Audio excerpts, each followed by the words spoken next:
Hello friends, welcome to my channel Vigyani ma'am. Friends, मो भाबुची आपण माने समस्त बहुत भलरे थिबे। फ्रेंड्स, आपण मानकर समस्तଙ୍କର बहुत रिक्वेस्ट थिला जे आईक्यू फार्मूला विषय रे आपण माने समस्त जानिबा को चाहउचंती। जानिबा आवश्यक मध्य काहेकि ना आपणकर सीडीपी रो आईक्यू रे क्वेश्चन तो प्रीवियस ईयर एग्जाम रे बारंबार आसीची एंड ए वर्ष आसीबार बहुत चांस अछि। तो आपण माने जदी ए भिडियोटी फास्ट रु लास्ट पर्यंत देखि दउचंती तो आईक्यू रिलेटेड जो क्वेश्चन आसिले भी आपण माने निश्चय करि परिबे, एथिरे कोनोसी डाउट नाही। आपणकर आईक्यू रिलेटेड क्वेश्चन आसिला कि एमए रिलेटेड आसिला कि सीए रिलेटेड जहाँ भी आसिबो, आपण आईक्यू एमए सीए तीनोटी को बेस करिकी मैथ आपण आज ए गोटे क्लास रे भल भाबे प्रैक्टिस करिदेबे, देले आपण जो क्वेश्चन आसिले निश्चय करि परिबे। तो फ्रेंड्स, जदि आपण मानको ए भिडियोटी भल लागुथाय लाइक एंड कमेंट करबा को आदौ भी भूलिबा नै। एंड फ्रेंड्स, जदि आपण माने चैनल नुआ अछंती सब्सक्राइब करी जॉइन करी जाउछंती तो ओटीईटी एंड जूनियर टीचर रो प्रत्येक वीडियो आपण पाखरे प्रथमे पहुंचबो। तो फ्रेंड्स, स्टार्ट करिबा। आईक्यू फॉर्मूला जोटा आपणकर इंटेलिजेंस क्वेश्चन जोटा कहंती आईक्यू, तार फॉर्मूला टी प्रथमे आमे भल भाबे बुझिबा। IQ equal mental age by chronological age into 100, जोटा को आमे कहू एमए बाय सीए इनटू 100 बोली कहू। तो एमए कौन? एमए होची आपणकर मेंटल एज बा मानसिक बयस बा बुद्धिर बयस। एमए होची आपणकर बुद्धिर बयस, जोटा आपणकर ऊपरे रुहे मेंटल एज बाय एमए बोली आमे कहू। तळे रुहे आपणकर सीए क्रोनोलॉजिकल एज, जोटा कि आपणकर पिलाटीर प्रकृत बयस। तो आईक्यू बाहर करबा को हेले, बुद्ध्यांक बाहर करबा को हेले हमकु पिलाटीर प्रथमे एमए एंड सीए को जानिबा को पड़िबो। एमए बा जोटा तार मेंटल एज बा मानसिक बयस एंड क्रोनोलॉजिकल एज जोटा आपणकर सीए बा प्रकृत बयस। गोटिए पिलार मानसिक बयस बा एमए एंड क्रोनोलॉजिकल एज बा जोटा आपणकर सीए दुईटी जानी थिले आपण आईक्यू टी बाहर करि पारिबे, पिलार बुद्ध्यांक आपण बाहर करि पारिबे। तो पिलार बुद्ध्यांक बाहर करबा को हेले आपण को प्रथमे एमए एंड सीए को जानिबा को पड़िबो।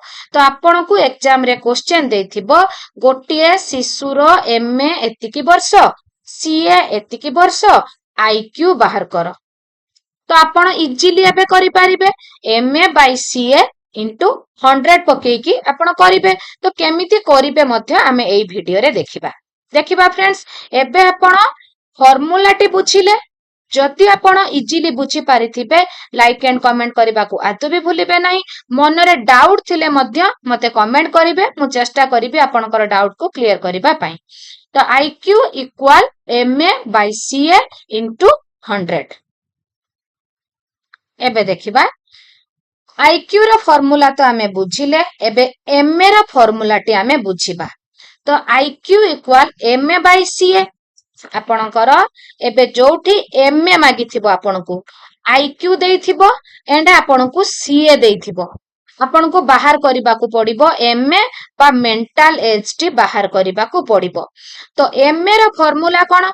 IQ into CA by 100। IQ into CA. तो फ्रेंड्स, एमए रो फार्मूला होची आईक्यू इनटू सीए बाय 100। तो आपनको जोठी भी एमए बाहर करबा को देइथिबो सेठी आपनको आईक्यू देइथिबो एंड सीए देइथिबो गोटिए शिशुर आईक्यू बा बुद्ध्यांक एतिकी, सीए एतिकी, आपण एमए बाहर करंतु। तो एमए होची IQ into CA by 100। Friends, formula गुडी को प्रथमे आपण लेखि नियंतु। तो आपणकर गोटे एग्जांपल एठी हमें देखिबा केमिति एमए बाहर करिबा। तो आपणकर देखंतु आईक्यू देछि 120, सीए बा प्रकृत बयस बा क्रोनोलॉजिकल एज तार देछि 10। तो एमए केते? एमए होछि आपणकर IQ into CA, IQ into CA by 100। MA रो होछि आपणकर formula IQ into CA by 100।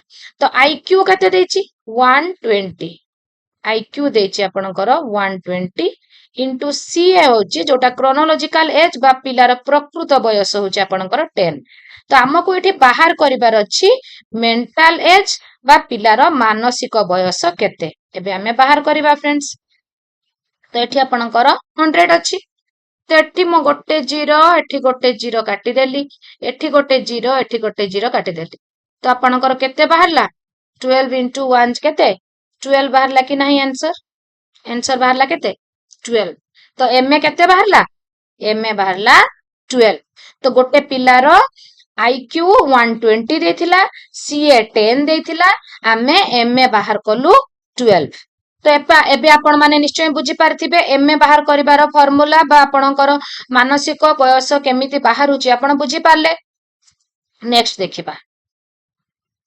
CA row formula chronological age जोठी आपणकू question रे देइथिबो शिशुटीर आईक्यू एंड एमए देइथिबो आपणकू सीए बाहर करबा को कहिथिबो तो CA equal MA into 100 by IQ CA equal MA into 100 by IQ तो सबु आपणकर एमए और सीए दुईटी जाक फार्मूला कोठु आसीची सेही आईक्यू फार्मूला रु ही आसीची तो CA equal MA into 100 by होची आईक्यू तो एबे गोटे क्वेश्चन हमें देखिबा आपनकू एमए देइची 18 एमए दे देइची आपनकू 18 देइची हमें लिखिले 18 तो सीए रो आपनकर एमए into 100 तो 18 into 100 18 into आपनकर 100 तो आपनकर बाय होची कोन आईक्यू तो आईक्यू केते 120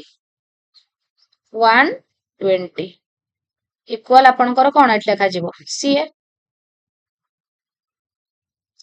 CA equal MA into 100 by IQ एबे हमें खाली कटाकटी करि दबा देले हे जिवो हमर तो हमें एठी इजीली 00 काटी देले काटले कि नहीं तो आपनकर एठी कटिला 2 5 जा 10 एंड 2 6 जा 12 एंड 6 3 जा 18 तो 3 into 5 इक्वल केते हला 15 3 5 जा 15 तो एबे हमें बाहर कले कोन क्रोनोलॉजिकल एज बा पिलार प्रकृत बयस बाहर कले तो पिलार प्रकृत बयस बाहर करबा को हेले एमए into 100 by आईक्यू थिला तो एमए आपन को देथिला केते 18 एंड आईक्यू देथिला 120 into 100 तो 00 हमें काटी देले तो आपनकर 2 5 जा 10 2 6 जा 12 6 3 जा 18 तो आपनकर 3 into 5 केते हला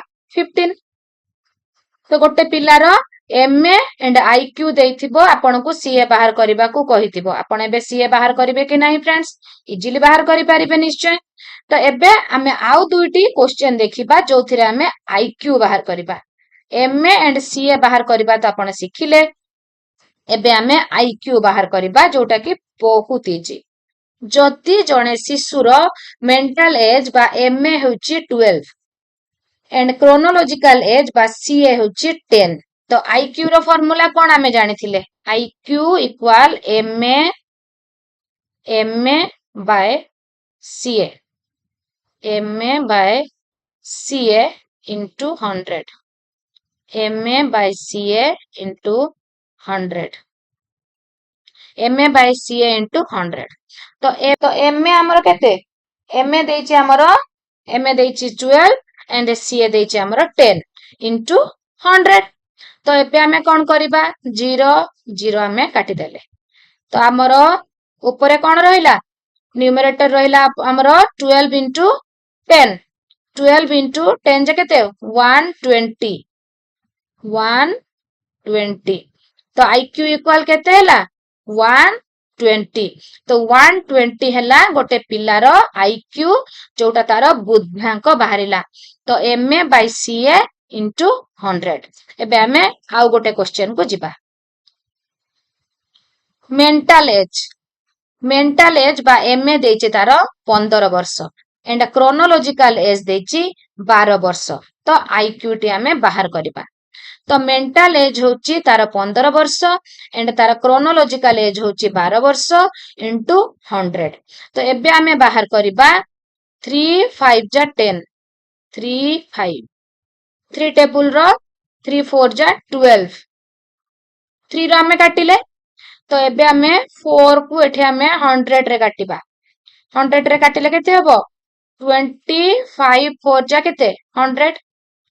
तो 25 इंटू 5 केते हबो आपनकर 125 125। तो गोटे पिलार mental as 15 and chronological as 12 थिले आईक्यू आमे केते इजीली बाहर कले आपण देखि पाले। तो आपणकर आईक्यू इक्वल केते एमए बाय सीए इंटू 100। तो आपणकर एबे मु भाबुची आईक्यू एमए एंड सीए बाहर करिवार किछि भी असुविधा नथिबो। तथापि जदि भी आपणकर बुझी पारे किछि भी असुविधा थाए मते सांगे सांग कमेंट करिवे एंड जदि भलो लागि थाए निश्चय कमेंट करिवे। तो फ्रेंड्स चैनल नुआ थिले जदि सब्सक्राइब करिवे मोर एई टाइप रे इंपोर्टेंट वीडियो प्रथमे आपणक पाखरे पहुंचबो। आज एतिकी टेक केयर।